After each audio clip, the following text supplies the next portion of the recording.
Hey there, it's Ashley from WTI. We just did a 500-mile journey with our boat trailer and we used the AUTOSIRS tire pressure system and it worked amazingly. Let me show you. We really wanted an added safety feature for our long journeys on the road, and this system is really easy to use. You simply take off your stem valve cover, put the washer on that comes with your kit, and then you add the sensor.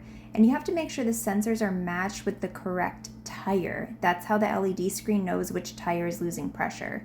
There are no special tools required. This lasted our 10-hour journey there and back with no charging needed. The screen is easy to see. It has a magnetic back that connects easily to the mount on your AC vent. And we would highly recommend this. My husband absolutely loved it. It has noise alerts to bring your attention to a potential issue before you have a real problem. It has tire pressure, temperature fluctuation alerts, and hazard alerts. Now that we have this, I can't imagine ever not having it in the future. It's a 10 out of 10 product. Don't hesitate on this one. It was really simple to install, and so it's a great added safety feature. And that's my point of view.